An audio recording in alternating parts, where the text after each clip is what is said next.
Welcome back, people. The Drizzy Morgan Show, where real conversations and cultural accountability and humour is represented fully. He goes by the name of Drizzy Sackafet Freckles. And he goes by the name of Morgan Cornelius Heights. Ladies and gentlemen, dons and donettes everywhere, this is episode 125 of the Drizzy and Morgan Show.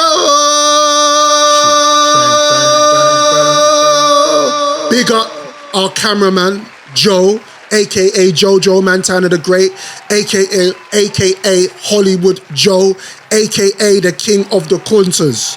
A.k.a. another Winter Soldier. See it there? Big up Boss Lady Keish.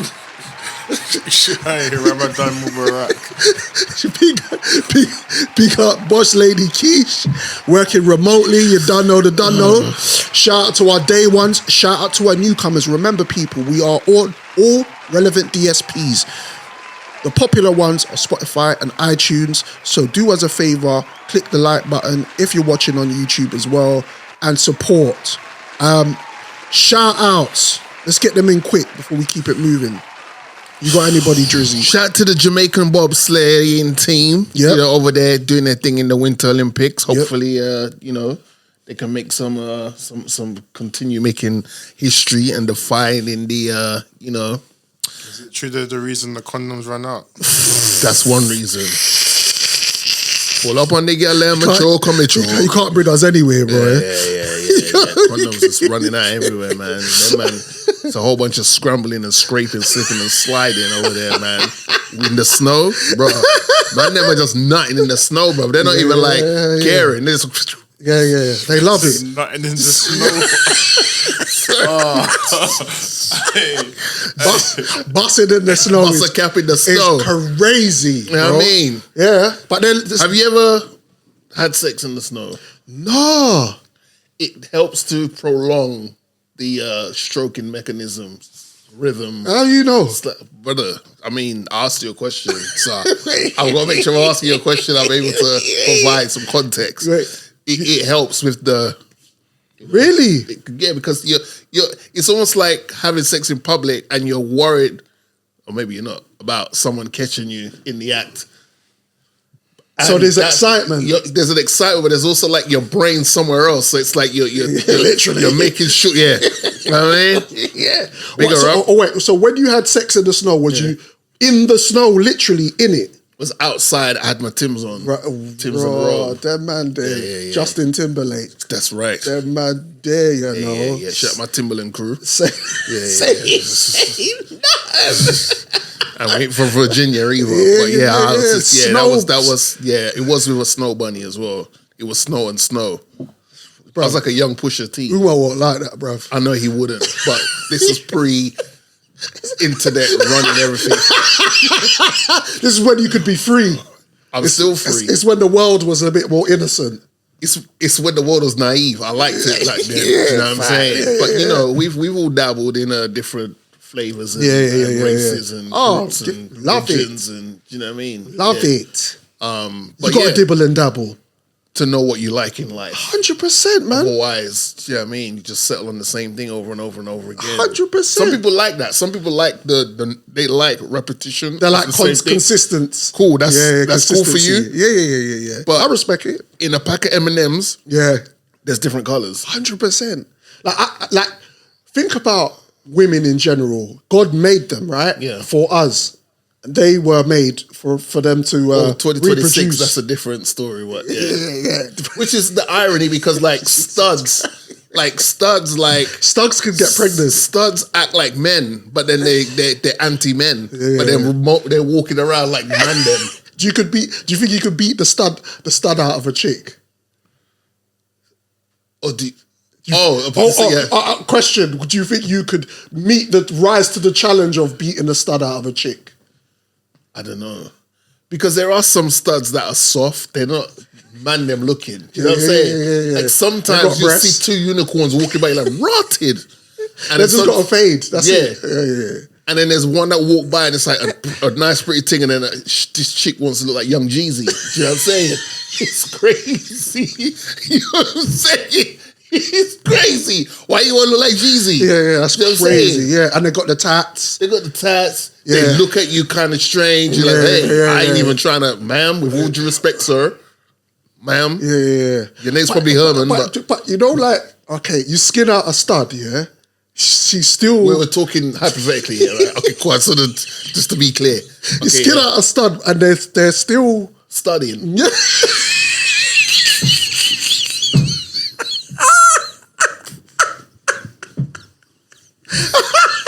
that what the plural is for? Studying?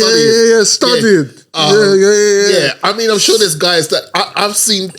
There's certain accounts online where these dons are 100%. Their mission is to see how many studs they can get in the bed. They can climb on. Yeah. A bunch of them, man. Yeah. They just go around and that's their thing. That's their thing. They'll see the hot girl and they'll go towards studly. Yes, it's bad, bro. Big up to them, man, on a mission. Big them up, man. Hey, man, and nothing's impossible, bro.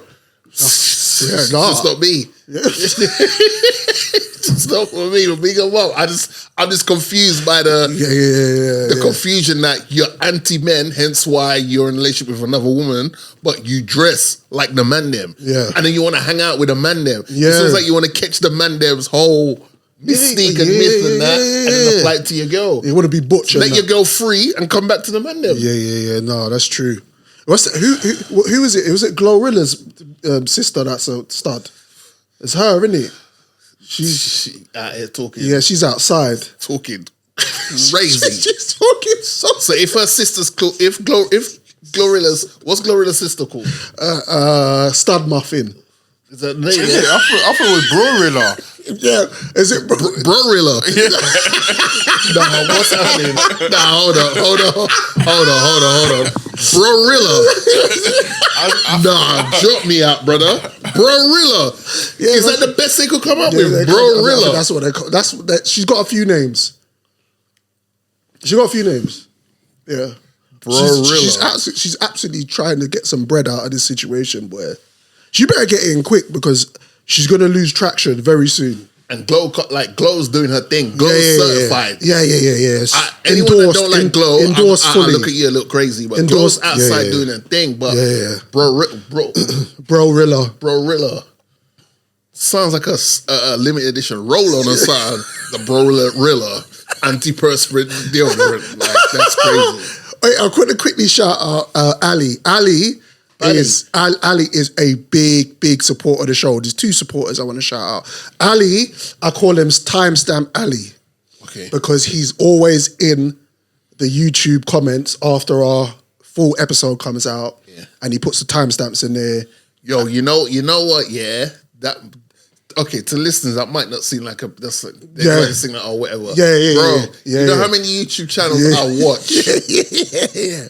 And they way bigger than us. Yeah. 10 times. Yeah. And they have that one person that takes it upon themselves to timestamp stuff. Yes. And I'm like, yo, I respect it. That's dope, you know. I respect it. So we have one? Yeah, we got one. Officially. Big up. Yeah, so big up Ali. Big up Ali. Also, shout out to this gentleman. I was at work a couple of days ago. Yeah. And this gentleman come up to me and said, I know you from somewhere.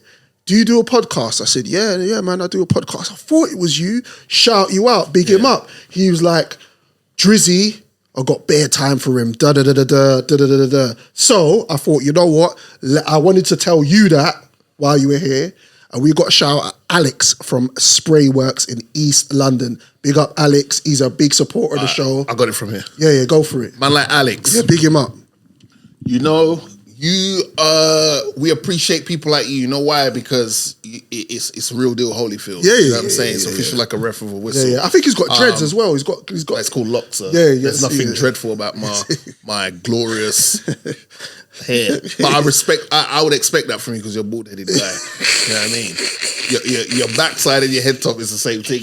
Smooth. Allegedly. There's, ladies and gentlemen, tonight is going to be a lot of allegedlys. just want to let you know before we're on a nice little sunny breeze, 1980s retro ride. We're going to take a right turn. It's going to go left. And then it's going to be Crimson Tides around here. Do you know what I'm saying? Crimson Tides. I'm not even prepared. And I'm warning you lot, and I'm not even prepared. But man, big him up, man. We appreciate you, sir. No, I appreciate him, man. We appreciate the support. And man, we just as I always say, I'm not naive. There's 1,000,000,001 podcasts out here. Yeah. But the people that make the time to timestamp 100% is big. People that approach us and say, yo, I know you from that was funny. We appreciate you, man. That's dope. We just but don't be gatekeepers. Tell a friend to tell a friend to tell a friend to tell a friend to tell a friend to tell a friend to tell a friend and tell a friend to tell a friend. Man, but before we get into the rest of the show, go for it. We have to let people know that it's important that you like and subscribe on the videos. Yes. And hit the notification bell. Click. And if there's something we've said that you agree or disagree with, you can put it in the comment section. Yep. We don't always get it right. No. We try to, and we'll do our research. But by the time we've done the research that we've done, by the time this episode comes out, some new research will come out that counters what we've said. Yes. So we're fully aware of that. But because of the way YouTube's moving nowadays, we need you to like, we need you to comment, we need you to subscribe, and hit the notification bell so it keeps us, you know what I mean, keeping our heads above water in this shark-infested pool of podcasts, brother. Jesus Christ. You know what I'm saying? Yeah, listen. It's the Drizzy Morgan Show. The Epstein case is back in the headlines after a major release of government documents connected to Jeffrey Epstein, including emails, flight logs, and records that show just how far this network reached into politics, business, and global institutions. With the Department of Justice under pressure, congressional hearings underway, and public debate growing over redactions and transparency, this isn't just about one criminal figure anymore. It's about accountability at the highest levels and what these files really reveal about power and protection in the elite circles. Who is Jeffrey Epstein? Who was he? How do you think he's still alive? Is he? Who is this guy? Do you know who he is? Whoa. No. So the question to ask me is, am I aware of him? I don't know who he is. You're aware. You're aware of him. Yeah, his name. How can I say? I'm just trying to think of the timeline. His name was always brought up. There was always this thing of you'd either speak about Branson, or you'd speak about him. Yeah, I'm not saying they're in the same light, but in regards to owning of islands, right? Yeah. So it was always that, but then it was always this Epstein guy seems to know a lot more than he should know. Yeah, and it seems like he knew more than people that were in higher places than him.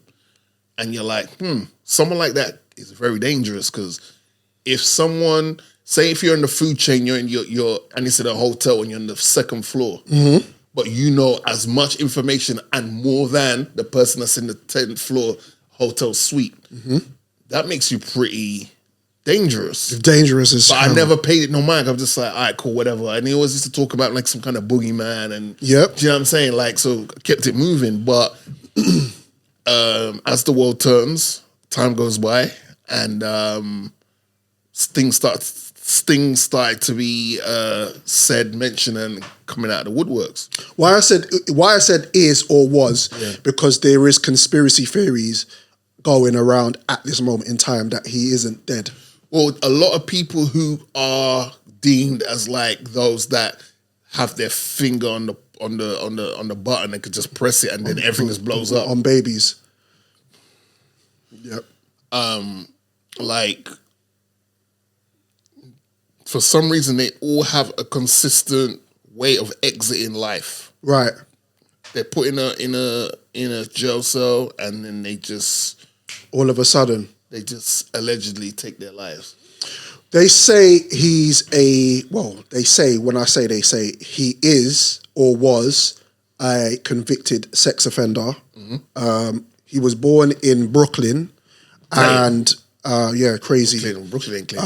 And he's called a financier. And I was like, what is a financier? It sounds very vague. A financier is somebody who deals in business, investments, financial markets, things of that nature. He studied physics in college, I believe, but didn't actually pass. So he became a teacher in a Manhattan private school. And then from there... You can see that, bro. Yeah, trajectory is crazy. And from there, he got a job with the Rothschild family. Just like that. Just like that. Just running things out. Mad. Considering that, like you just said, he's someone who attempted to do something, failed at it, and he had to go through another route. And that family, and if you don't know who that family is, do your Googles. They just randomly went, Yeah, we'll pluck him. Do. Yeah, he'll do. Okay. Arrested in 2005 and indicted in 2007 for solicitations of a minor. And then he first went to jail in 2008 following a plea deal in Florida for soliciting and procuring a underage girl for prostitution. And he only served 13 months for that particular situation. What a surprise. Phone calls are probably put through. Yeah. 2019, arrested and was unalived, apparently, in custody. So, when I say if he's alive or not, obviously the files have come out. I've got the files. I've looked in some of the files. Sorry, hold on, wait a minute. Yo. This is arguably this is crazy. The most it's mad. Serious conversation to be having right now. Yeah, it's crazy. I would try my best to be super serious. Yeah, me too. This is nuts. However, it's wild.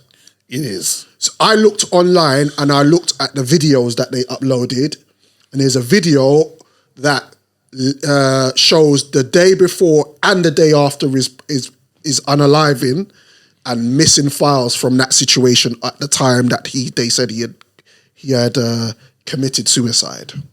That's what they say. So so basically, again, allegedly or not, those things have been redacted from the files because obviously that would indicate what happened if someone had gone in there or he was carried out by somebody.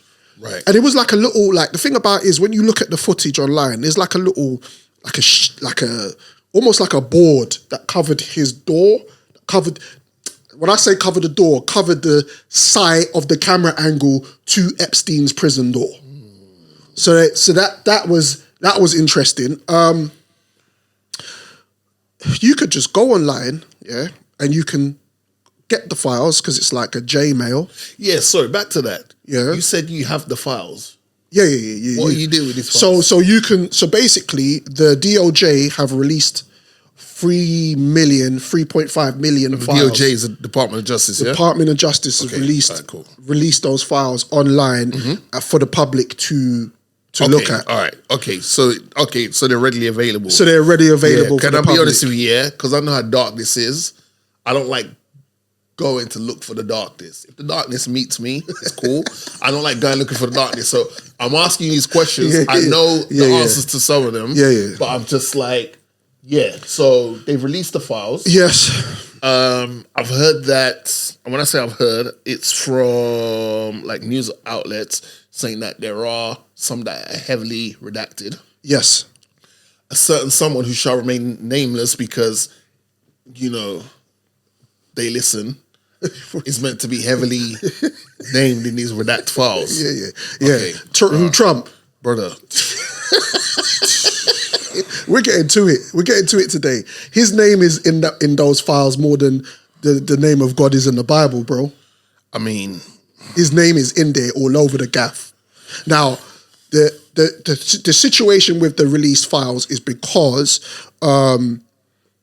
there was an uproar from the public with regarding to the people who were victims. Yes.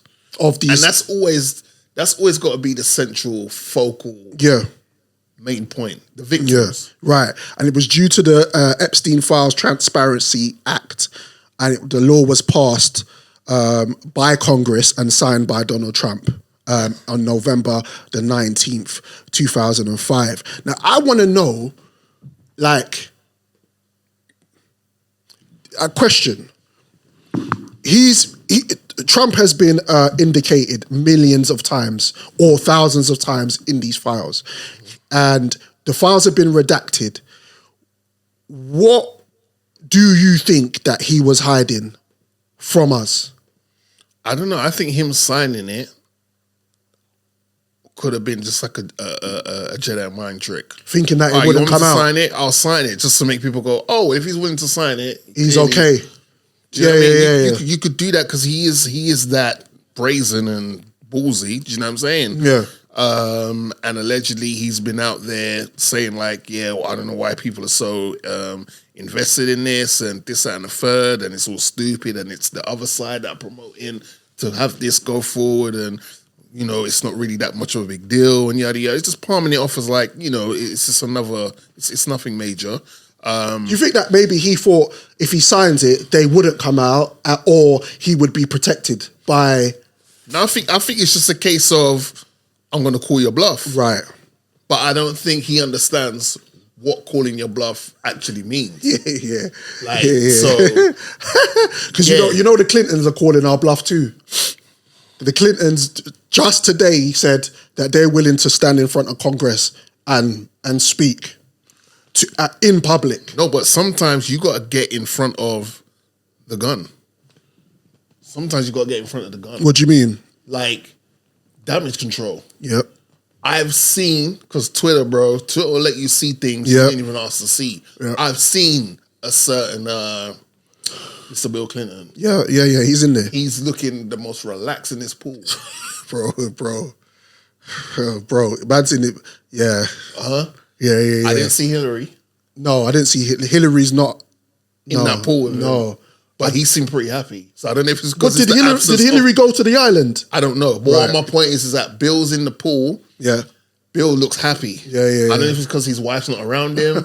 I don't know if it's the peace of mind he's getting from not having anything around him. But he seemed happy. And then I saw another photo where a certain dark-haired woman was in there, always with her teeth showing. And you know who that is. You'll mention her name at some point. What, Monica Lewinsky? No, the other one. Okay, Monica yeah, was yeah. at his office, right? Yeah. He was This one, he was Monica's getting too old to be on. When I say old, I mean like she's Yeah. age-wise. She's too mature. She's too above the limit. Yeah, that's crazy. Allegedly to be on that timing. So this He better hope that the most of his warriors is Monica Lewinsky. Yeah. Because, brother, it's dark times right now. So I felt this week like an investigative reporter / podcaster because there was so much information that I was trying to comb through online. And what I would do is I would see a name, I would copy that name, and then I would put it through Google, and things always came up. Okay. So one of the emails was from a woman called Conchita Sharnoff, and she was an investigative journalist, and she stumbled on the case back then when he was alive, coming back from Mexico, and she was being threatened by the agency at the time because she was writing a book about human trafficking. Right. She was talking online about the situation because it feels like, for me, like this has been happening and out in the open and people have been talking about it, but it's like the world has just been going, yeah, whatever, yeah, that's a conspiracy theory, that's a lie, yeah, whatever. But really, now, it's quite frightening to see that these things were actually true. It's absolutely incredible times that we're living in right now. Boy, that's... Bro, It's an interesting choice of words there, but I know what you mean. Bro. Bill Gates, bro. His name was outed early. Surprise. Bro, but if they're dashing Bill Gates' name out there just like that, they just don't care about nobody, brother. If Bill Gates at one point was the richest man in the world. Yeah, but everyone has their time in there. Do you know what I mean? He's not flavor of the month at the moment, or for a while now. So What do you mean? I mean, there's always been little there's always been little rumblings about Mr. Gates. Certain things, i.e., a little COVID situation, a little this, yeah. And you know, it depends. It depends what you care to believe in. Allegedly, he gave his wife an STD after he slept with a Russian model. She come out the other day. She didn't say it happened or didn't happen. Yeah. She said that she's no longer with him, and she met Jeffrey Epstein one time and removed herself from him ever since, which is what you're going to say. But I kind of believe her. I believe Why? I believe her. I just know that. Why? Because she's Russian.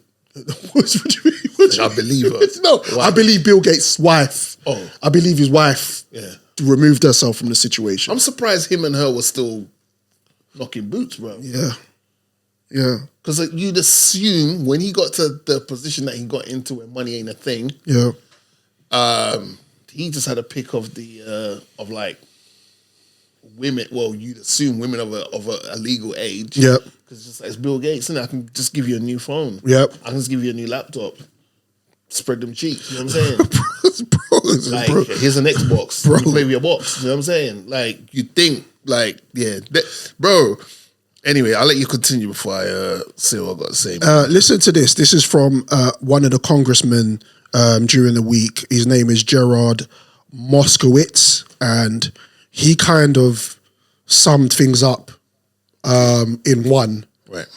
Check this out. It's been 12 months since you gave Republican influencers part one of the Epstein Files. You said the list was on your desk. Then a memo came out and said that there was He's no talking list. to Phase Pam two of the Bondi. binders never happened. The President Attorney of the United General. States says the Epstein thing is a hoax. He blasts his own base for wanting the release of the files. He blamed Barack Obama. Republicans voted against the release of the files in the Rules Committee. Then they refused to even return to the Rules Committee until they could be protected from future votes on the release. Speaker Johnson sends Congress home a day early before break. They sent the Deputy Attorney General to meet with Maxwell. She says something favorable about the president. Miraculously, she gets transferred to a minimum security facility. It's the Drizzy Morgan Show. Miraculously, the leaks to the Wall Street Journal stop. We come back from break. We have the Massey discharge petition. Republicans drop a rule, a non-binding resolution trying to kill the Massey discharge petition. The White House says passing the Massey discharge petition is a hostile act. Trying to stop the necessary 218 signatures, according to Republican members that signed it, the White House brought them into the Situation Room, you know, the place where the president goes for time of war, promising things like appropriations or maybe even to primary them. People in the room say you were there. It didn't work. We get the 218 signatures. We eventually passed the Massey petition. You guys didn't release the files. You were forced by Congress. Every member of the House except one and the entire Senate. The reason the president signed it is because it was a veto-proof majority. Right, we can't agree on anything. He's basically dissecting this whole thing, and the fact that what he just said right at the end of that, it was the president had to sign it. He was forced to sign it, right? Which kind of answers the question about that situation with Trump. Yeah. He was talking to a woman called Pam Bondi, who is the Attorney General right now. She is a cold-hearted bitch. I could use more words, but I'm just going to say cold-hearted bitch, because she deflected so much during these, what would you call them, depositions. Yeah. Every time she was asked questions, she would try to deflect. She actually said at one point that why are we talking about this situation with these victims and this drug and this human trafficking PDF ring when we should be talking about the Downs, which is the financial economy. We should be talking about how the economy is through the roof and why the economy is up right now. This is what we should be talking about other than these Epstein files. And then I was like, hold on a minute. She's not actually deflecting. She's actually telling us things that if you don't deep it, it will just go over your head. Pause. So, when I was listening to what they were saying during Congress, all this is, brother, is what's been happening, in my opinion, from the beginning. This is all money and greed. And from the beginning of time where people have been enslaved, captured, stolen, moved from one place to another, sold, whether it's their whole body, whether it's limbs, whether it's organs. This is a ring of elites, and they're all involved in this thing, and all they're doing right now is covering themselves, because this thing is starting to get really deep. I was thinking to myself as well, like, with Epstein, right? His story is super vague. Again, we spoke at the beginning about where he came from and what he did, but he managed to stay very, very low key for a very long time. And I think because we have the internet, why this thing now is a little bit more out in the open. Yeah. And for example, in the email, bro, there is a man who is a sultan who used to be the CEO of DP World, which is like a trading company. He was in the files. And I was saying to myself, my goodness, he was connected to everybody. Like, literally, he was connected to Mossad, allegedly. He was connected to, we know what's going on with Mandelson right now, where he had to step down or been fired. So he's connected to Britain. Look at the right. Let's talk about Prince Andrew, bro. Can we talk about Prince Andrew? I mean, I prefer not to, but in the context of this conversation, let's. So Prince Andrew, about 6-7 years ago, went in front of the BBC on Newsnight and said, after 2010, he had nothing to do with Jeffrey Epstein. That was a lie. And the video the picture that was floating around, he was almost trying to say, yeah, it's a bit doctored, like it's not, yeah. He said, yeah, he don't have no recollection of him being in that flat with that woman. Rest in peace. I forgot her name. Actually, we should do her justice. Dufresne, I believe her name was. Let me check. Go on. But do you think, that's a question, do you think that the monarchy got ahead of this situation because they knew that this news was going to come out? After the fact that he went on Newsnight and said, boom, he had nothing to do with Epstein after 2010? Virginia. Her name's Virginia. Virginia. Rest in peace, Virginia. Because he was stripped of his titles, right? How long ago was that? That was recent. That was like last That's year. right. Yeah, that's right. No, but it was almost like oh my gosh, he's back in the public eye again. Let's do it. Yeah. It was just like, were they gonna do that anyway? I don't think they were. I think they felt like they did enough of what they did to him at the time, and it's like, cool. But no. Based on what he told them. Yeah, someone in your family, your child, your son, your brother, your uncle, your grandfather has been named in this thing with this evil. This mofo should be nowhere near the family, bro.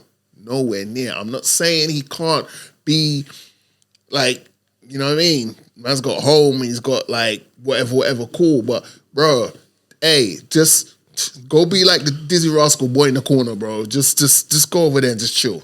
Just move. We don't want you anywhere near this. However, that just opens up a whole can of worms in regards to like how they are comfortable.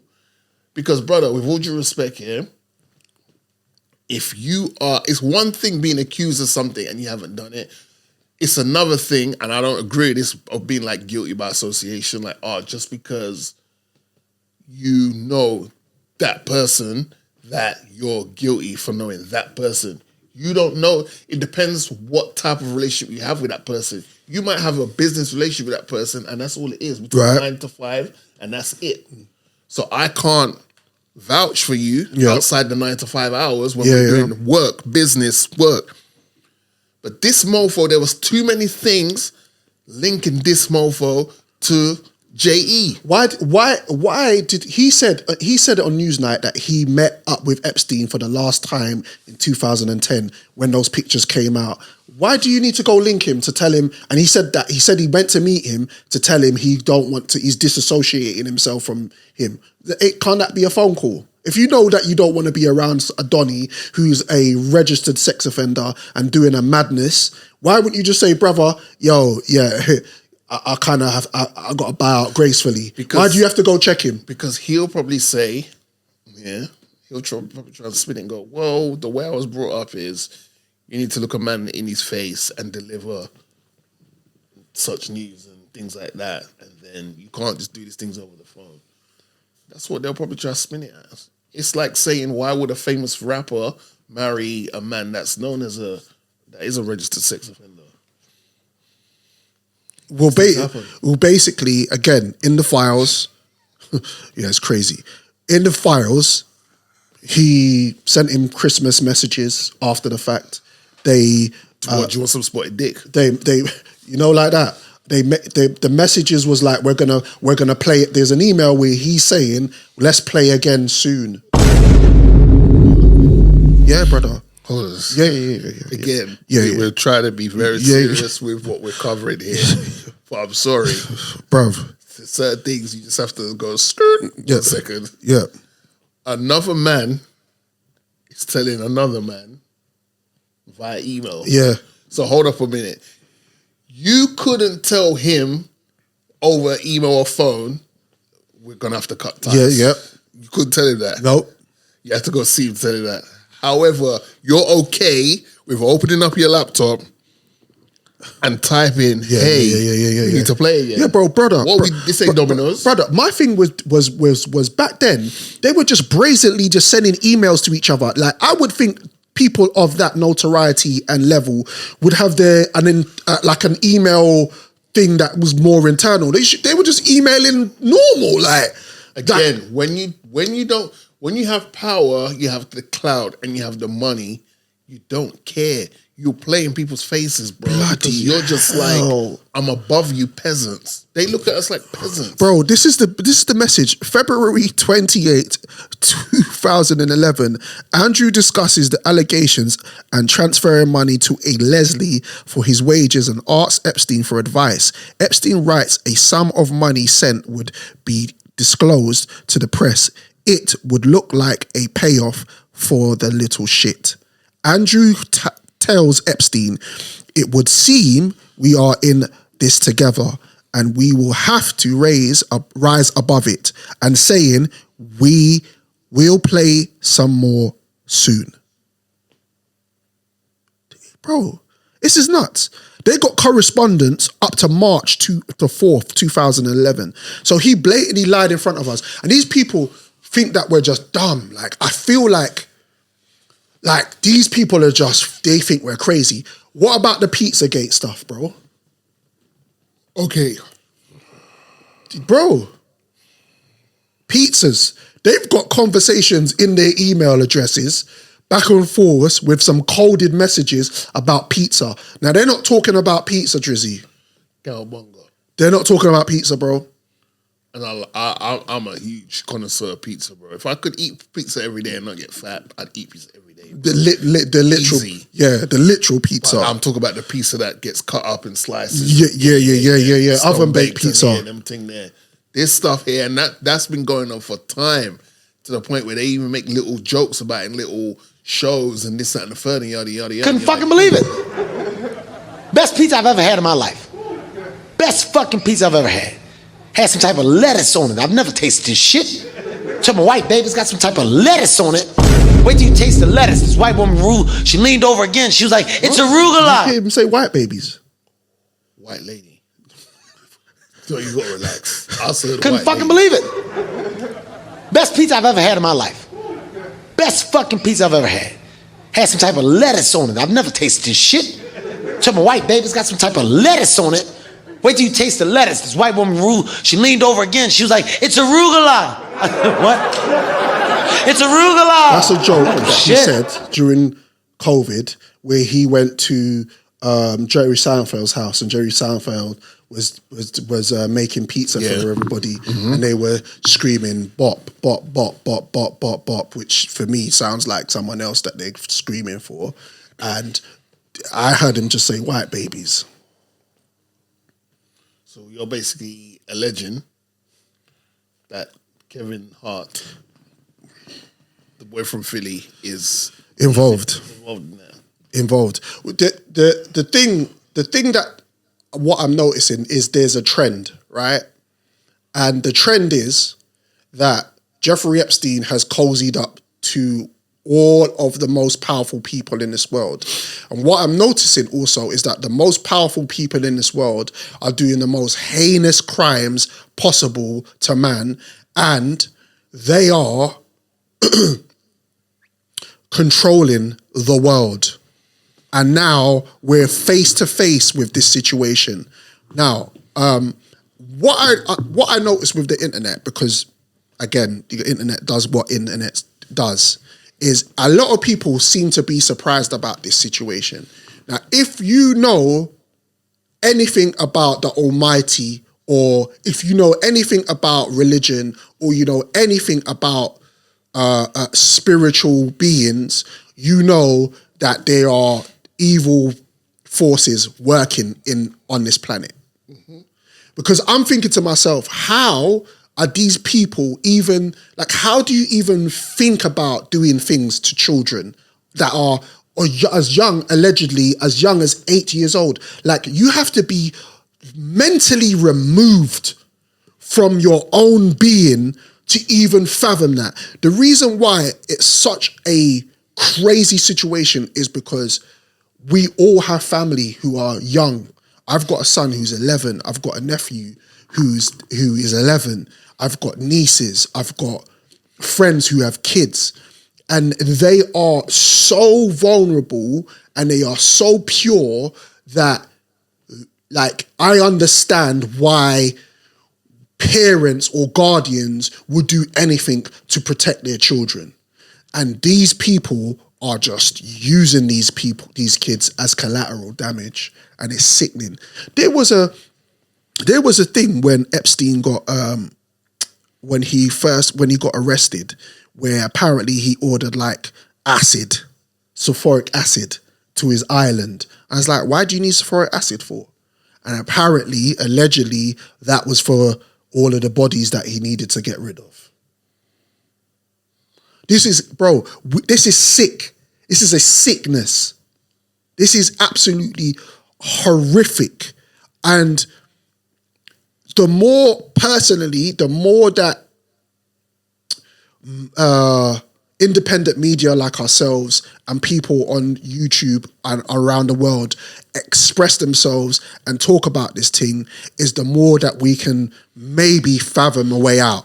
I don't know. Like, I don't know what's going on. Like, it's absolutely crazy, but people are covering this thing up everywhere. And as those famous words that you say during a podcast is now there's scrambling and scraping going on. And this ain't the end of it. There's going to be more information that's going to come out in the weeks and years to come with regards to this situation. It's absolutely crazy. There's bro. a video I saw, I downloaded it, and throughout this whole segment, I've been debating whether to press play or not. Right. Because I got like maybe 30 seconds into the video, and I was like, okay, no, I don't know if I need that in my psyche. I don't know if I need that in my system. Yeah. Like, and I've been sitting there like, do I play it? Don't I play it? Do I play it? Don't I play it? I'm not too sure. I saw a video. One of his associates was in Africa. Epstein's associates. Yes. I'm sure it was Africa. And they're hosting a dinner party. It was in an open public place, but they obviously had a table. There's a whole bunch of sisters on that table. And they're talking to these sisters and they're breaking it down. The best way I can explain it is it makes Get Out look like Really? It was like Get Out was a documentary. Really? These men were talking to these women about, yeah, you know, you guys' genes, man, are so strong and powerful. And What? you know, they're talking about the anatomy of the women, and then it was like, hey, so we would be willing to pay this amount of money for these things that women have inside their body. What? They were probably telling these women things about their body they probably didn't even know about, and you could see on their faces the absolute horror and shock and just like, wait a minute, what? Crazy. And that man sat there kikiing, ha-haing, and one of the women said, well, that's not gonna come cheap. And he was like, how much would it cost for us to get that? Now that's that video. There's another video, back to the original video I downloaded, where I'm like, I'm still debating whether to hit play or not. Right. You know what? I'm gonna send it to you, and then you can decide if you want to play it or not. But I'm like, holy. Brother, you see me, yeah? I miss the days when I was naive, i.e. in my younger days. Yeah. And I was shielded from news. Because I'm sure it's for all of us in this room and a lot of our folks that support us and listen that it felt like all the news you needed to know about was either in your household or your family's, your cousin's household, your aunties, your uncles, your this, your that. Like,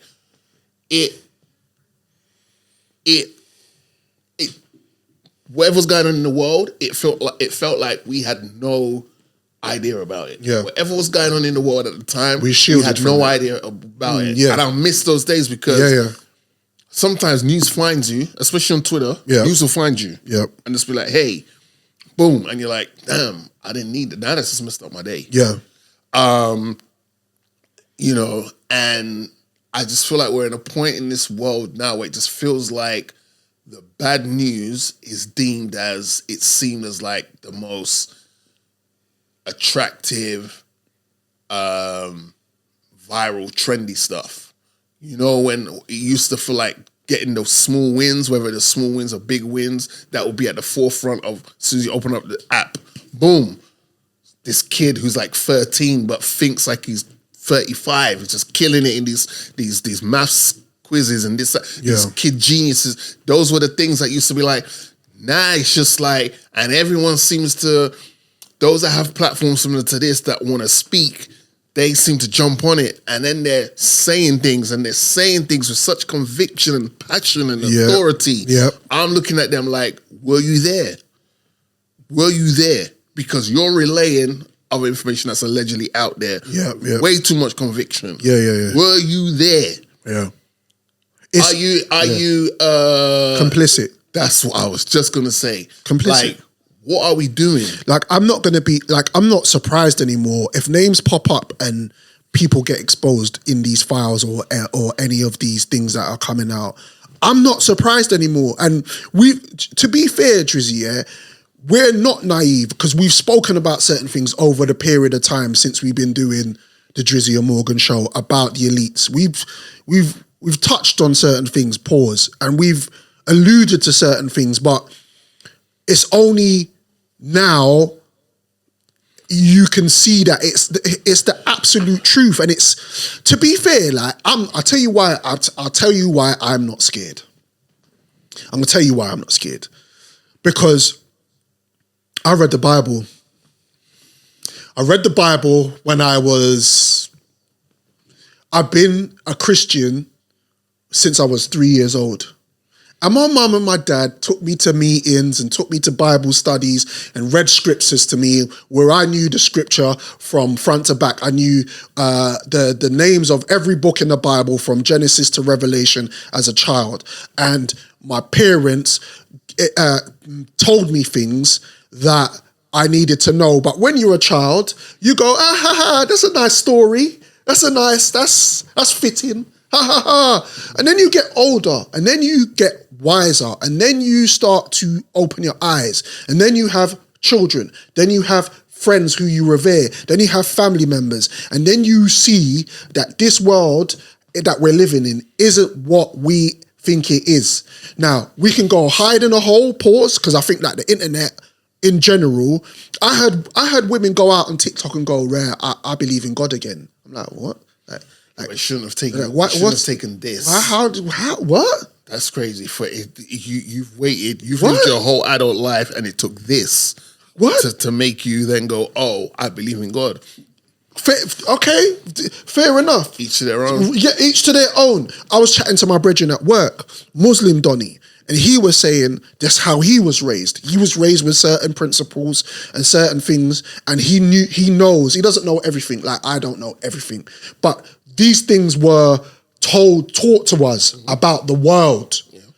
And so when I'm sitting here today in 2026 in February and these files have come out and this person's been named and this elite person and they're allegedly eating babies and they're hiding bodies and they're trafficking human beings and they're doing a madness, I'm not sitting here going, what?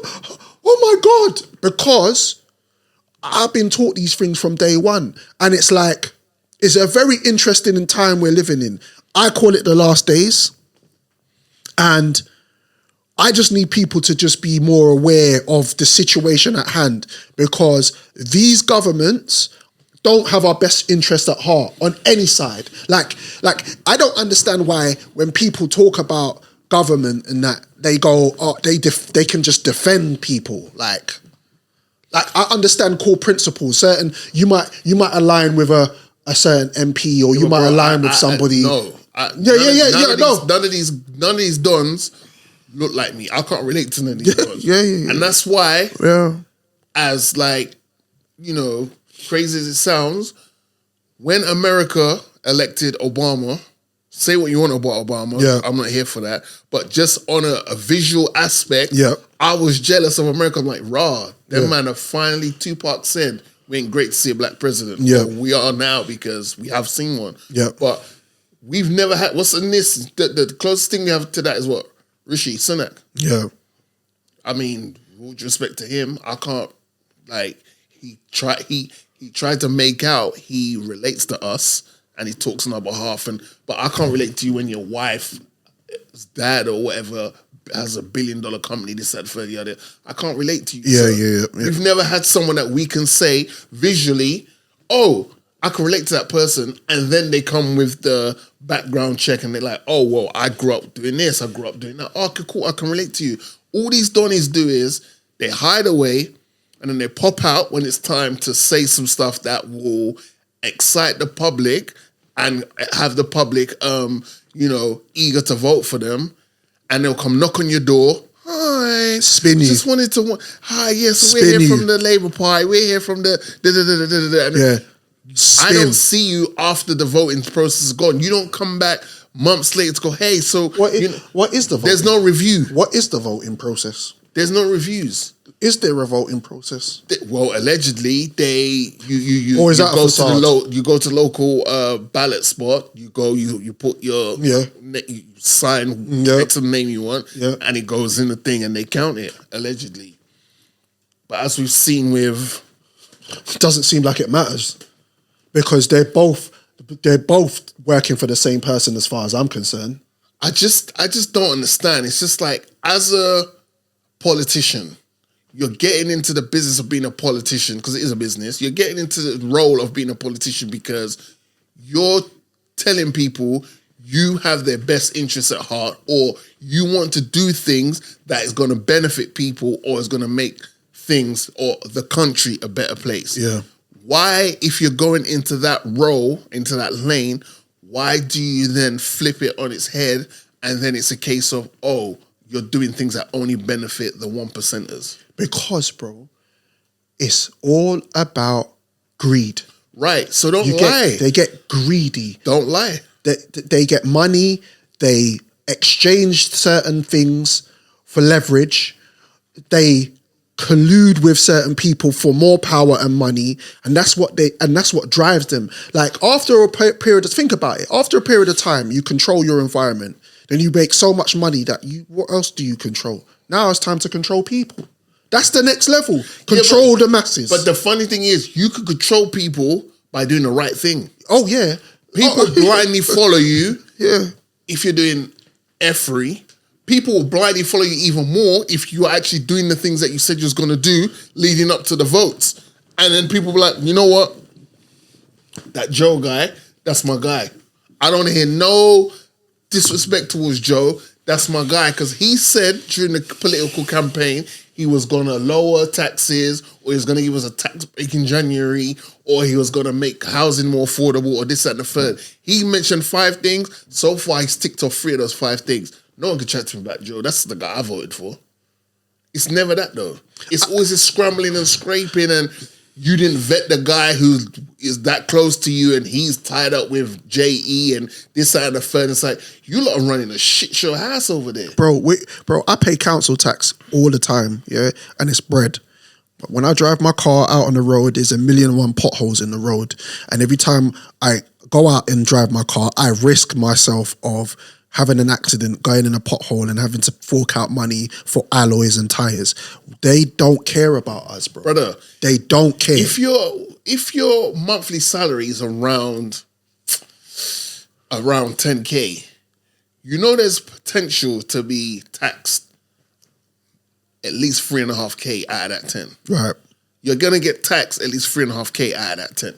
I don't know if that's for every case, but for most cases, you're going to tax 3.5K. So you're taking home 5K and some change. Yep. For what? And then when you buy something with the money that you've been taxed with, you get taxed again. I don't understand. Like, you're not sitting next to me while I'm doing this crazy. work, bro. It's crazy, bro. But again, we're discovering, when I'm talking about in general, that the elites are a club of people. And we ain't a part of that. We're not. No, but we're the ones keeping it alive. But us minions. But you said it. We are peasants. They don't. We're keeping it alive because some of us subscribe to their lies.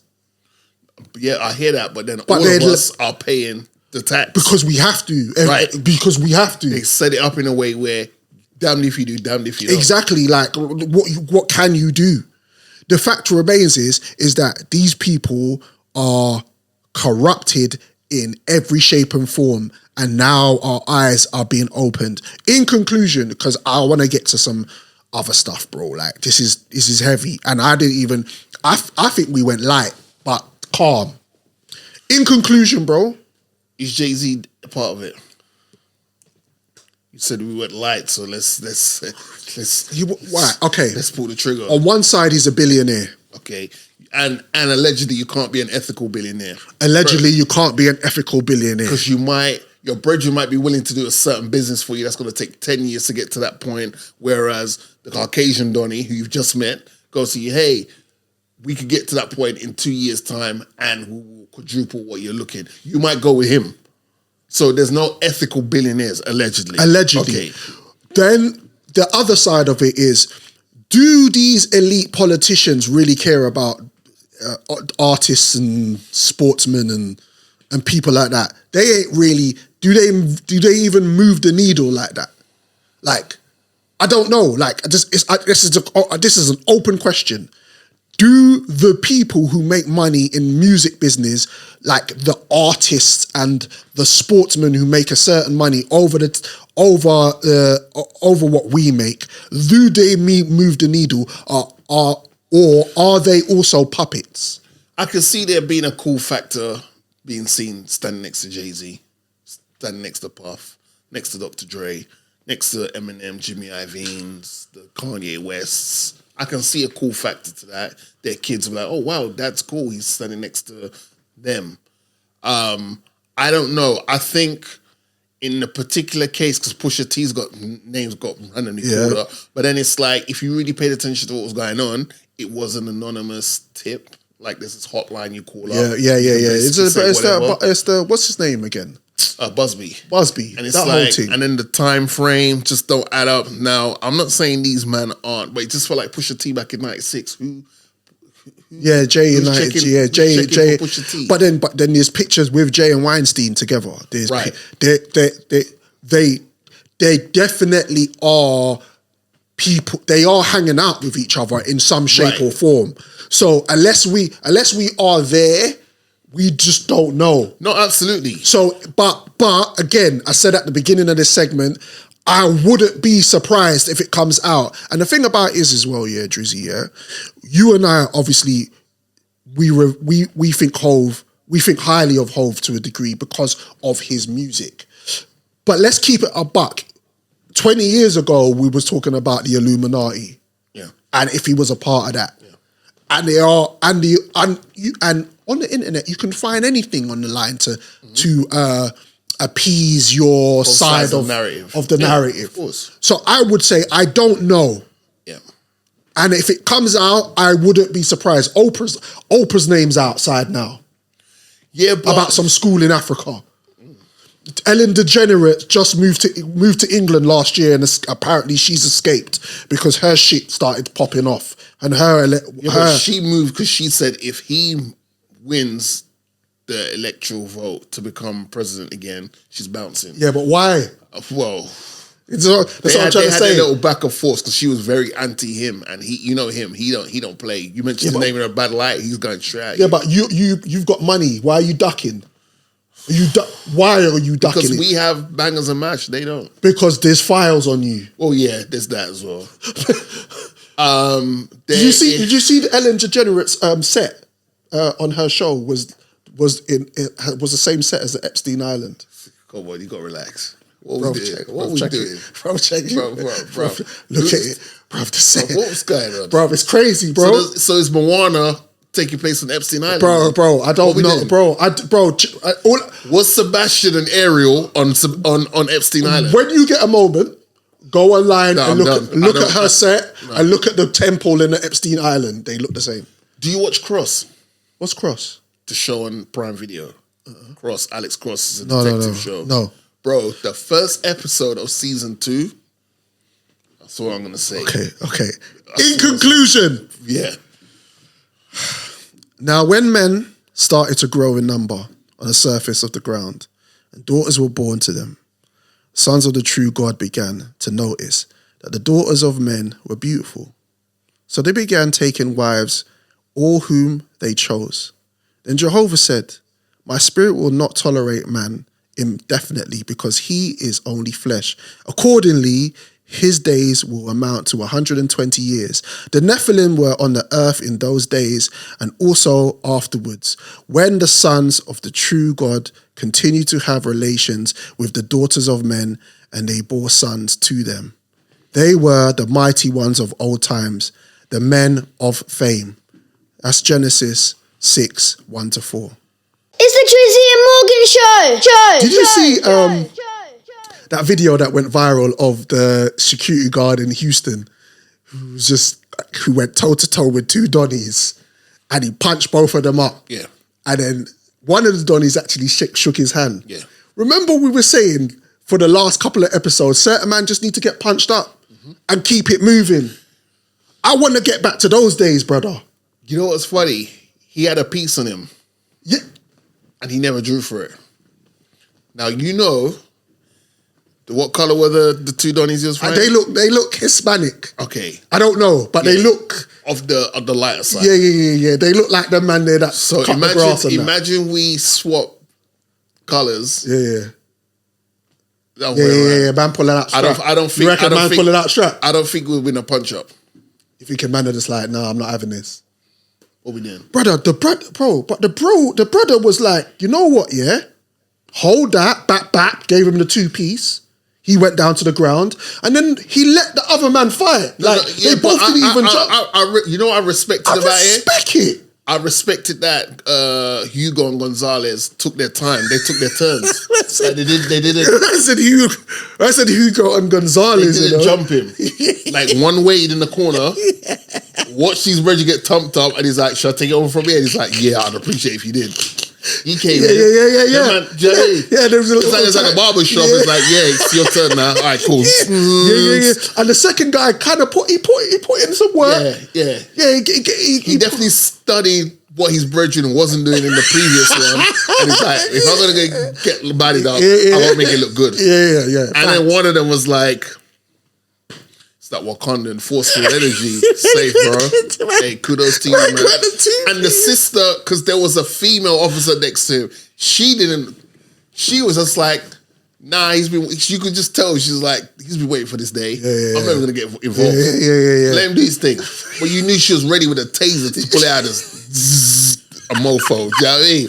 But yeah, man. Now I see that still. Brother. I respect it. Yeah, like, respect to the Donny. I don't know who he is, but respect that we can take it back to the old school where man just, you know what I mean? You know what I mean? I had a conversation the other day and I thought about it and I was like, do you know what, yeah? The J. Cole album came out. Okay. It's a double disc. Yeah. And sometimes you have a double disc, right? And you got to make a statement with a double disc. Absolutely. I feel like you putting that out, it's got to be crack, right? Yeah. Because some of the double disc, when I was doing a little looking into it, they could have just been 12 or 14 tracks, bruv. Some of the double discs. And then they would have arguably been a classic. So what I wanted to do briefly was ask who has the least skippable tracks on a double album. I think there's only one album. I'll list them. Okay, go ahead. I'll list them. You better answer. You better speak to. Hello, Bubs. Oh, katsu curry sounds boom. Oh, I love you, boom. I'm still recording. All right. Katsu curry, rude boy. Times one. Go on. List them, sorry. Yeah. Tupac, All Eyes on Me, 1996. Mm-hmm. Life After Death, The Notorious B.I.G., 1997. Should we just stop there? Go on. Actually, list it. Jay-Z, The Blueprint 2, The Gift of the Curse, 2002. Wu-Tang Clan, Wu-Tang Forever, 1997. And last but not least, 2022, Kendrick Lamar, Mr. Morale, and Big Steppers. Where's Drake's Scorpion? It's not a double CD. Wasn't it? No, it's a playlist. No. Was Scorpio a double album? No. How many tracks was on that shit, Drake called it a playlist. Bro, I don't care what Drake called it, bro. Wait, brother. Hold up.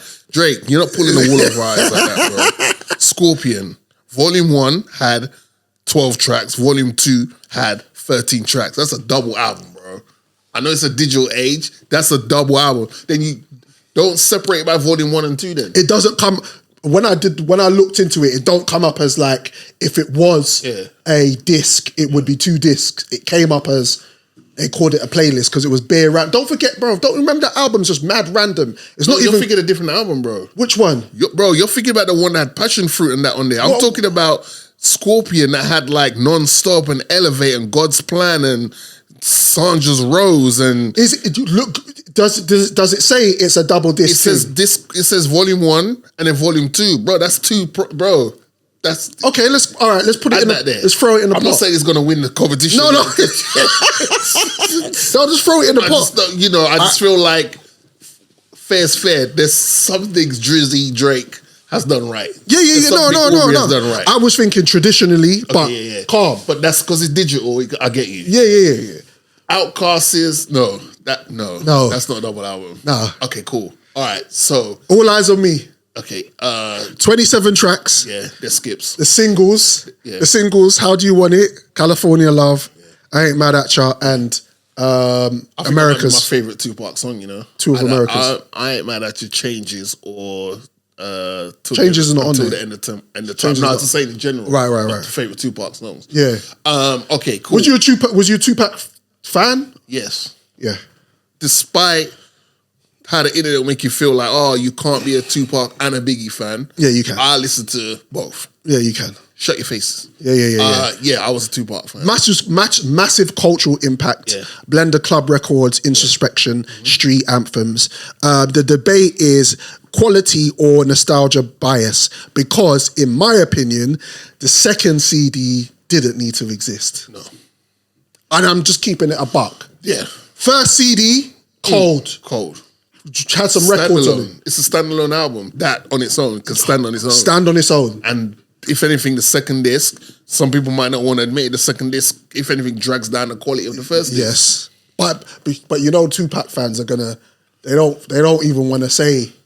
But the problem is folks think that you can't critique something that you love. Yeah. Facts. You can critique something. I agree. Like, Jay-Z is my favorite MC. I can give you my top 10, but he's number one. Yeah. But there are some albums that have tracks that bring down the quality of the album for me. 100%. That does not mean I don't like the album. I just know I can point out. I'm an MC. I'm a Marvel Comics fan. Yeah. Because I just like the fact that Marvel Comics have always created characters that seem like they were going for human things, but they just happen to have superpowers. Yep.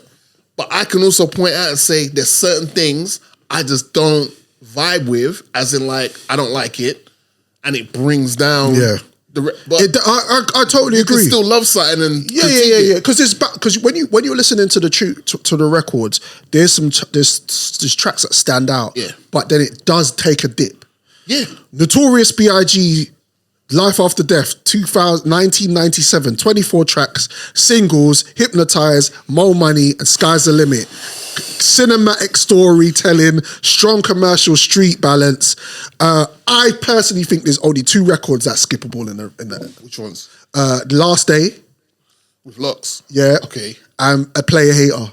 No, Player Hater's Locks. Player Hater. Outside of that, you can't skip any tracks on that album. Hero. Yeah.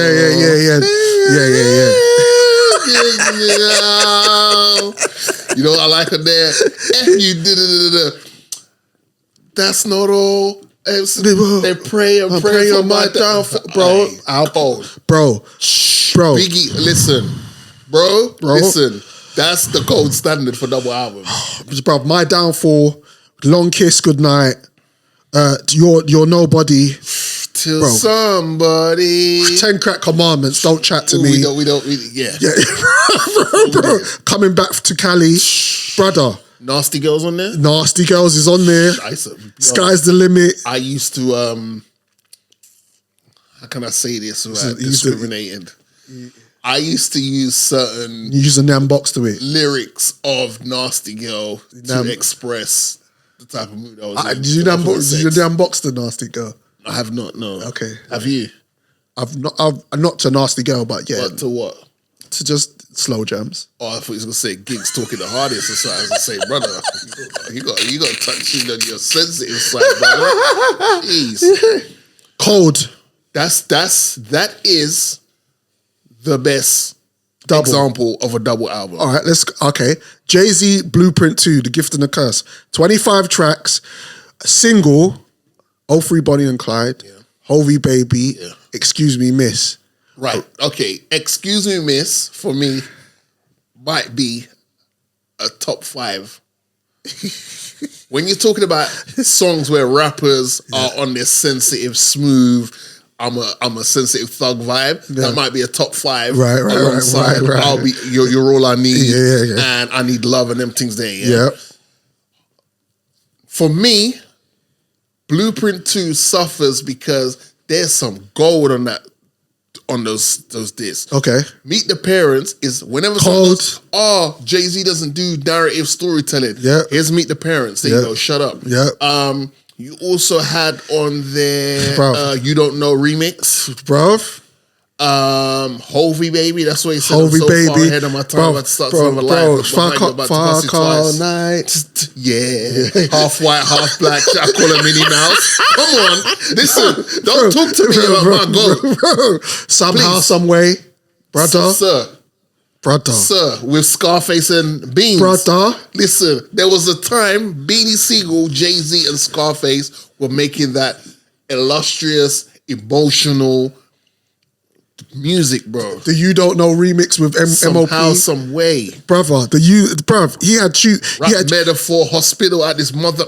Bro, only me personally, 2 records again. Ooh. Only 2 records Which I don't listen to. Too Many Hoes. Yeah, okay, fair And enough. What They're Gonna Do, part 2. Is that the one with Sean Paul? Sean Paul. Yeah. You know, Kanye's on one of them, but he's under a different. He didn't say his name was Kanye. He's got a different name on there. Oh, Girls Call Me a Rockstar. The Bounce. The Bounce. That's it. Sorry. Yeah. The Bounce. Yeah. Again, I've grown to appreciate Blueprint 2 over time. Yeah. But if you were to say to me, I task you with doing me a 12 to 14 track cut of that album. Yeah. I'm giving you an undeniable El Clasico. Okay. All right, next one. Wu-Tang Clan, Wu-Tang Forever. Now, this is a difficult one. Okay. Because 27 tracks, Triumph, Reunited, It's Yours are the big singles. Yeah. Produced by RZA, fourth disciple, my bad, and True Master. Now, with Wu is a outfit and a sonic, and the sound of Wu is very, very, you're particular with the music. You have to be really, really involved with that music and that sound, because obviously RZA's production is very gritty, very underground. Yeah. It's not glossy at all. No. So only if you like Wu and you like that shit. And I think that might, you know, when I think about back on Wu, I think that potentially the fact that it was only RZA, I get it from the early days. I get it, RZA controlling the boards. Yeah. But I feel like it might have been a little bit of the detriment of the Wu, them not, spreading their sound and collaborating with more producers outside of the Wu. Right. Yeah. I know they did. Yeah. But I just felt like earlier on, like imagine an early Kanye doing like 4 or 5 tracks for Wu. Like a Ghostface Killer would slap on it. He would skip on them beats. You know that's his bag. 100%. Them soulful beat. And it's like, because RZA was always at the forefront of it kind of, I felt like it kind of limited the Wu sound. I think he took on too much. Yeah. I think he took on too much with that album, where he could have sourced a few more producers. Yeah. A Primo could have done some stuff. A Rock Wilder could have done some stuff. I agree. A Dame Grease, a Bink, Just Blaze. Yeah. Like, bro, I'm giving you producers that would have killed some Wu-Tang beats. Yeah. That's a good album, but I agree with you. There's records on the album that I love to this day. Yeah. But it is an acquired taste. Yeah. It is one of those albums. Yeah. It's like that. Last but not least, Kendrick Lamar, Mr. Morale and the Big Steppers. Bro, I couldn't believe when I listened to this album again. I personally think this is a classic. I think the Mr. Morale and the Big Steppers is a classic album. I think, again, there's only a few tunes that I would skip, which is Crown and Silent Hill. The other tunes, N95, Die Hard. There's a tune called what's the name of the record? The Mr. Morale tune, the tune where he's I'm gonna bring up these records right now. Cold album, a very, very cohesive album. I feel like once they started getting closer to this part of hip hop, the newer part, people took a little bit more time in the cohesiveness of albums. So, for example, Worldwide Steppers, N95, Father Time is amazing tune. Rich Spirit, Cold. We Cry, the one where he's going backwards and forwards with the girl. Survivor with Baby Keem, Cold record. Mr. Morale, Auntie Diaries, where he talks about his uncle's what is it? Herman. What? What did he say? Herman. Is that what you call it? Well, he's a man that's... Yeah, is that what you call it? What, it's a her and a man. Herman. Okay. Yeah. I didn't know you called it. I just think that's the safest way to say it, like the best of both, right? Okay, her cool. and a man. Best Herman. of both worlds. Yeah. Okay, say nothing. Yeah. So for me, So if you're saying that's a classic, because that's the only one you call a classic out of No. Big. Okay. Big, J. What, you class Blueprint 2 as a classic? Yeah. Okay. Blueprint 2 is a certified classic. Okay. We're talking about double discs.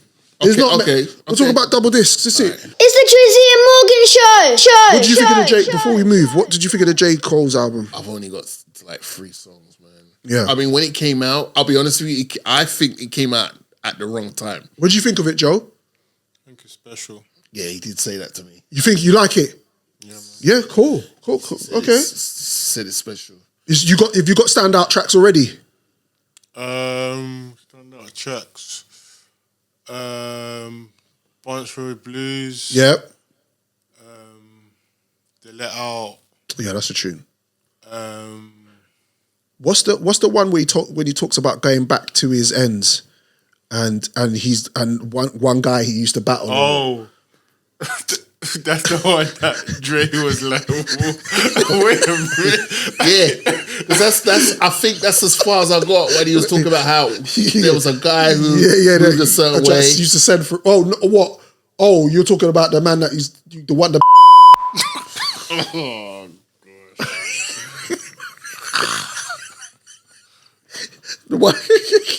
I think that tune was quite. I think that tune was quite deep because that's how man them feel back in the day. Like, if you're gay, you kind of got ousted, but he then goes, "No, we shouldn't have felt like that because he was one of us. He was one of us. He just chose a different path. He chose a different path. Yeah, 100%. I like the way he put that together. That, yeah. They still found the internet still found a way of making that an issue. Yeah. It's like that's cold. What do you think of the tune where I don't think it was necessary, but what did you think of the tune where he was like Tupac and Biggie story, what if? I don't know, I just think this generation, I think that may have been before their time. So there's always that interest. There's always that. Yeah. I think that's still open to interpretation because you could put 2 other artists in that place.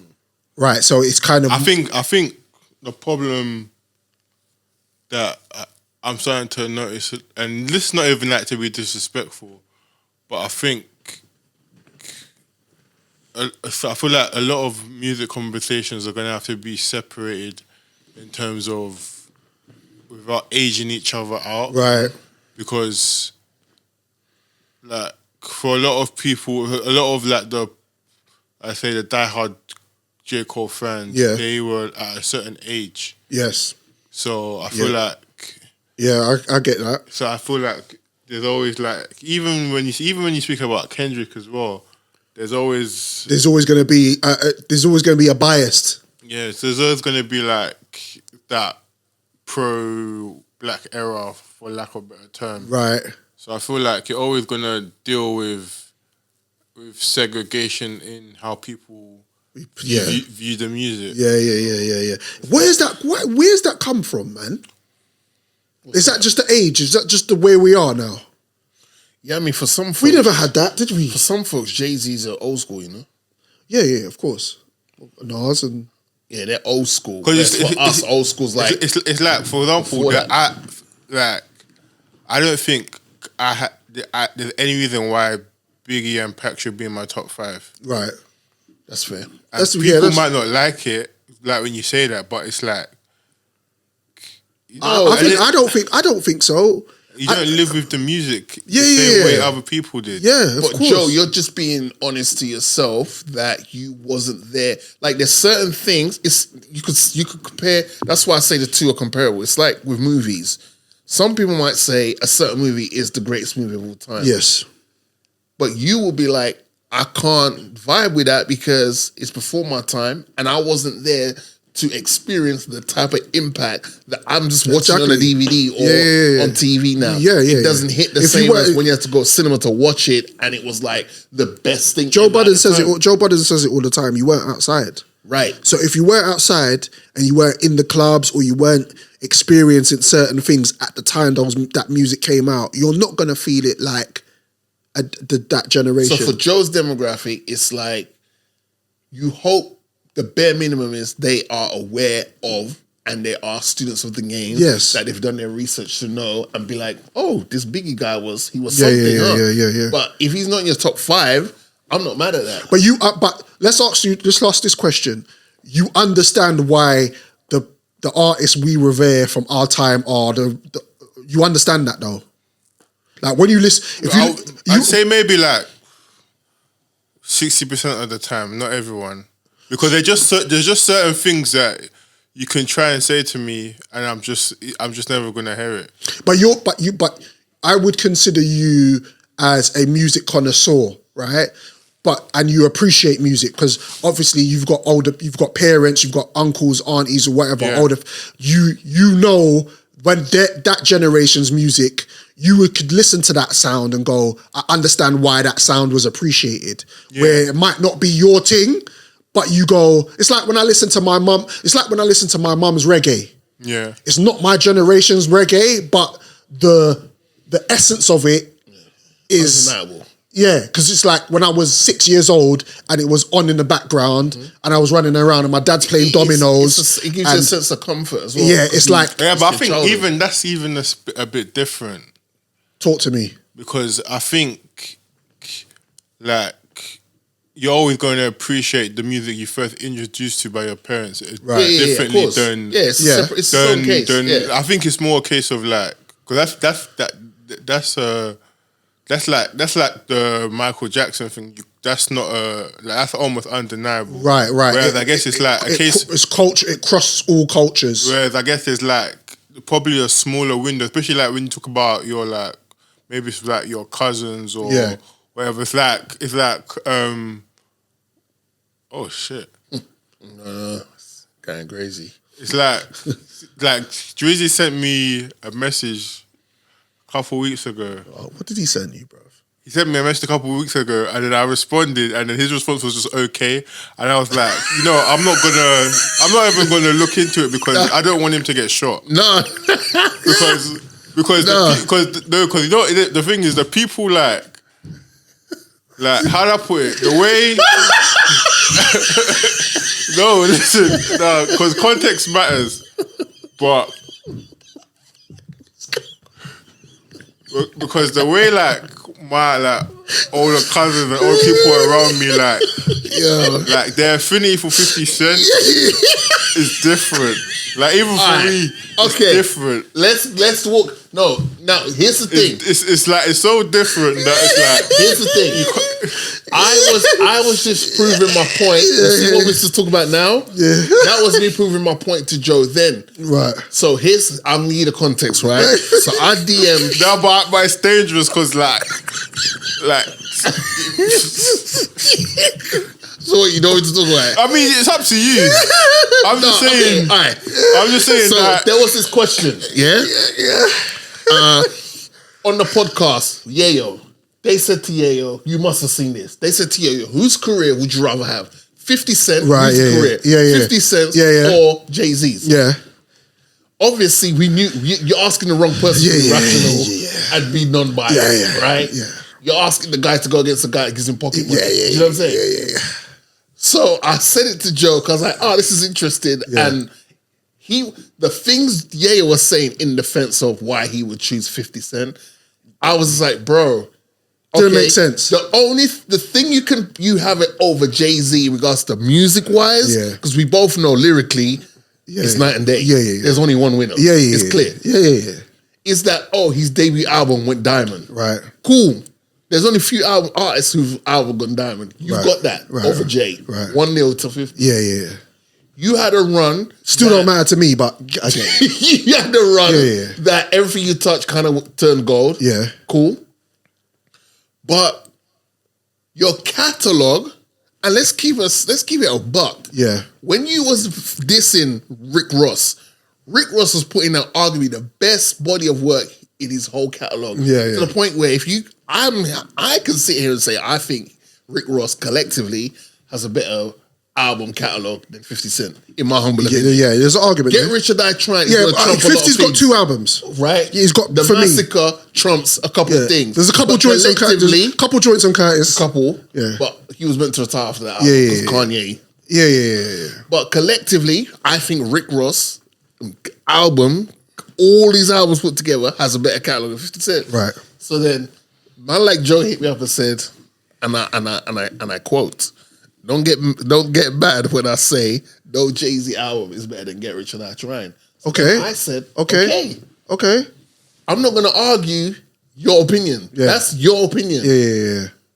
But I understand because 50 Cent is Joe's era. But so I'm not going to argue him over his opinion that he believes what he was outside to experience is better than what I was outside to experience. But there is an argument.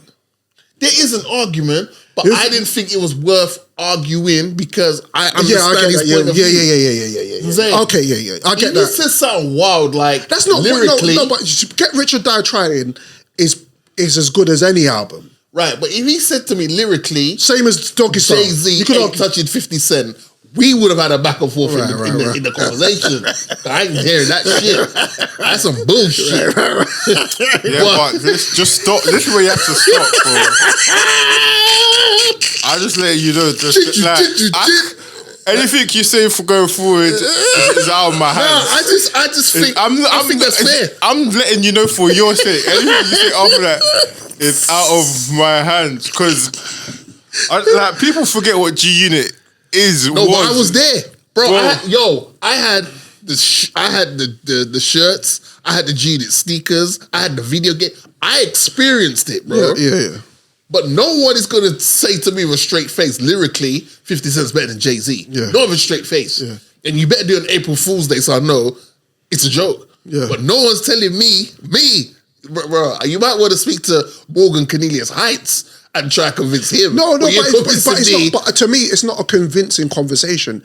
It's a conversation that is relative to the fact that Get Rich or Die Trying is one of the greatest albums to exist. Yeah, but bro, you're still on that. We've moved away from that. Yeah. We're not disputing that. Yeah. I'm just saying lyrically, we know. Oh, yeah, but of course. There's Godzilla, and then there's a rope. Yeah. We know that. Yeah, of course, yeah. You ain't... You're saying crazy bro, stuff. Joe. No, I'm saying for... Like, the thing is, it's not about... This is not even about what lyricism means to you. This is more about what G-Unit means to certain people. Right. Yeah, well... we're from the same ends. Like, we know what happened in the streets. Yeah, but... That's what I'm saying, bro. Man is man can admit and say, G-Unit, that was my wave. However, lyrically, the other guy is better than him. You can say that and not take away nothing from G-Unit. Do you know what it is, yeah? I love G-Unit and 50 Cent. But Hove is just... Again, I think it's just...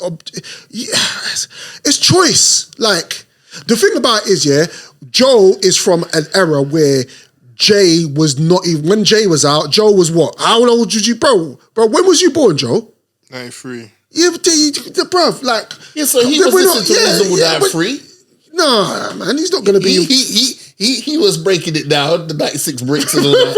At age 3, he was understanding what was going on. Bro, he's not even... Bro, do you know, like... You say Joe wasn't understanding what... Of course he understands it, but he was we were grown when we was grown when Reasonable Doubt come out. No, I was grown. Okay, fair enough. I was grown, bro. I was outside the whole thing, the Biggie thing. Yeah. I had my own flat yard when they announced that Biggie got shot. When Tim Westwood announced it, I was at my flat. Right. So I was like 19, something like that. So this is a different era, and I understand what Joe was saying is. And you know what? Yeah, what I do know is about there is a fraternity of people who revere 50 Cent on the next level as well. Like, for sure. Like, he can't do no wrong. Yeah. Like Hovengers. They're there. Well, so I don't, as a Hovenger, I don't think I'm overly biased towards Jay-Z because I can pinpoint and call out certain things Jay has either done, said, or recorded that I'm like, nah, that was that, ugh. Yeah. But there are Yayo and then the Yayo babies who just think 50 Cent has never done a whack record in his life. Yeah. And it's like, well, hang on a minute. But it would be funny. It would be weird if Yayo and Uncle Murder spoke any way out of line when it comes to 50. I just think But they then came up. I They feel came like up. 50 respects the real. So I think if push But I comes to think, shove, bro, but that's what I'm saying, Drizzy. Amongst each other, they probably go, you know what, Jay is respected, blah blah blah. But outwardly, they're not gonna say that. yeah, but he's infatuated with Jay-Z, so I'm sure he'd appreciate the little, you know what I mean? But anyway. Last thing before we go, because I'm enjoying this conversation. We got out of that little. We have got out of the lull, but I want to quickly show you guys this, and then we're gonna end the show. Check this out. Tell me what you think of this. That's not how life works. We're having a conversation about something. That's it. Just because, you know what I'm saying? Man saying that ask about, you don't have to ask for money. You don't see the worth in it, which is fine. It's not that. I'm not saying that. No. No, but Mark, Loons, it is that. You don't see the worth. It's not that. I don't understand. It's not that. So what is it then? What I'm trying to say to you is this here. For example, you bought that bag directly from the source, right? From the brand, yes. It's not going to be available on Temu. No problem. So you bought that directly from the brand. The brand values that bag at $3. It doesn't mean it cost them $3 to make. Same way. I didn't say that. Let me finish what I'm saying. If you let me finish what I'm saying, then I will land. But you know what I'm saying? Go on. I hear him. Same way with LV. The bag didn't cost them £4,000 to make. But because they saying that's how much the bag costs, that's how much you're paying. So what I'm trying to say to you is that bag, someone somewhere in China or another distributor will make a bag like that, very similar, that does not cost $3. Okay, so that's all I was saying. So can I get your Rolex cheaper? You paid. That's Rolex though. Yeah. You paid for the Rolex. But who's under? Someone in China can make the Rolex cheaper, but you decided to pay. No, but that's Rolex's breath. You decided to pay. Just answer the question. Did you decide to pay what you paid for the Rolex? Marv and Taser are having an argument because Taser bought a camera bag for three bills. Offers £3. $3, and Marvin said you could have just got a normal bag for those cameras. Yeah. And he was like, I don't want a normal bag for the cameras. The cameras are expensive. Yeah. And Marv was like, well, you could have just got something where, you know, they made it in China and you could have got it cheap. Yeah. So Taser threw it back on him and said, you have a Rollie. You could have got a Rollie you could have got a fake Rollie and and paid for that. True. But you wanted a real Rollie. Yeah. And then they started going back and forwards in an argument. The thing that I picked up from the conversation is what you value. Yeah. If you value, clearly Marvin didn't value the bag that Taser got for his cameras. But Taser has cameras, and Joe will attest to this. Those cameras are important, and those cameras are going to make you money. Where a Rollie isn't necessarily going to make you money. You can sell it, I get it. But a Rollie is more of a... It's materials. And it's more of a flex. It's more of a look. It's a flex. Look, I'm up that I can afford a Rollie. You know what I'm saying? Okay, cool. That's how it goes. And I feel like we have conversations with each other about the things we value, and we find importance in those things when you might find, I might look at you and you might say you spent something on that, and I might go, bruv, why did you do that? But you found value in that, and that's what you paid. It was your money, and that's what you did. It's not for me to berate you for that. But I feel like if I'll put the conversation online. I guess you properly could have so you can hear it and got those camera bags for cheaper, and they are of like I think there's an infatuation with it has to be of a brand. Right. And it's like, well, okay, but does the Louis Gucci Vuitton bag do anything different than a Nike upmarket bag in regards to holding your stuff? Yeah. If it does, then obviously go for the Gucci. But if it doesn't, but are you buying the Gucci Louis Vuitton one because you want people to see you having a Gucci or Louis Vuitton bag? Are you buying it because it's something that's of better quality for what you need it for, or are you buying it just for the look? Yeah. That's where it really comes down to. Are you trying to entertain people that aren't checking for you? Or are you buying something for yourself? You see me, bro? I keep it simple, bro.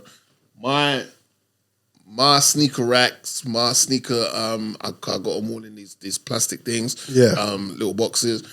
Bro, there's nothing Louis, I've never owned a Louis, Gucci, nothing in my life. Yeah. Them things that just don't appeal to me. No.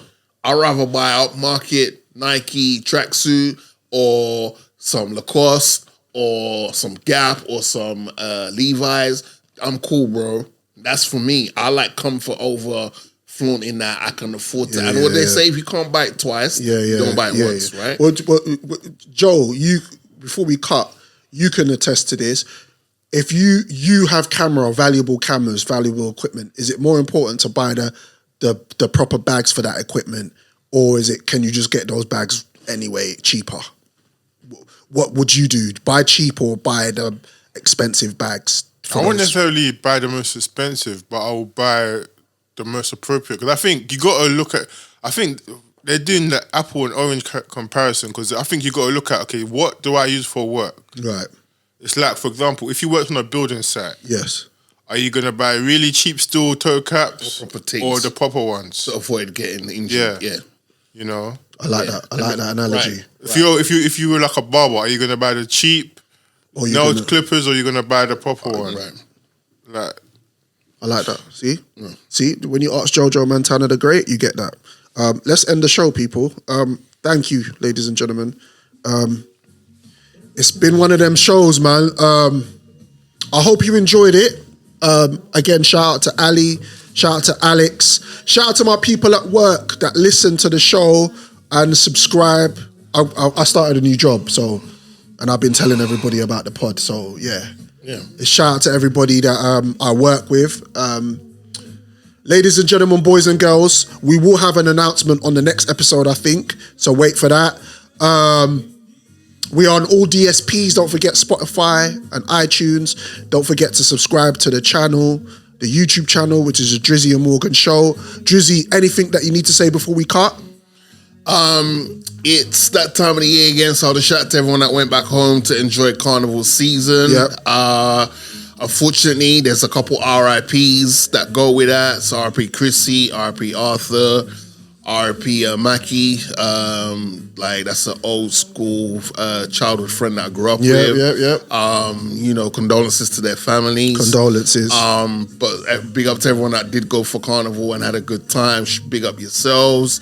There's a couple people celebrating their birthday. I can't remember what season it is. Oh, it's Aquarius still, no? So I don't know. Aquarius or is it Pisces? It's a wet one still. I never used to use star signs to draw girl. I used to just use. Okay, it's good to know these things though. I just use my gift. Expand your palette, my friend. I used to tell him my name's Gino and I just get naan bread.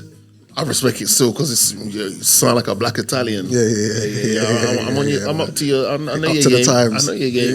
Yeah. We were like a Black Mario brother. The one they didn't claim. Gigi. But now big up everyone.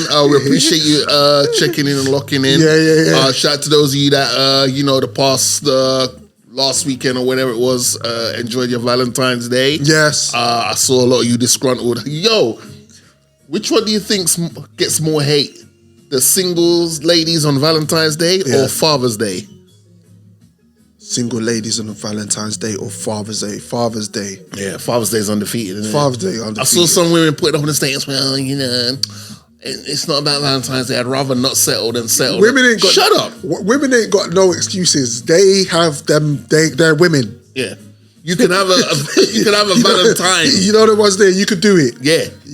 Not to do it. Yeah, so that's fine. Yeah. You got a rose. It's just not the one that's bought in the shop publicly. You almost got a battery. You opted for that on Valentine's Day. Fair enough. Handle your business. We ain't mad at you, baby. You know what I mean? Look after yourself and each other. Big up Jojo Montana. Each and every time. Our cameraman extraordinaire, giving his 2-piece as usual. Sorry, Joe. It was heavy today. Pause. Ramadan Mubarak. Yeah. See everyone that's it's Ramadan season. Come on. Big up yourselves. You know. Man. I really admire you guys. So shout to the whole community that take part in Ramadan. Ramadan is when is their festive season when they start to fast. They start to fast and man. Yeah, big yourself up. Yeah. Because it's not as fun outside, man. Yeah. Pick them up, man. Pick them up. Hey, listen. Okay.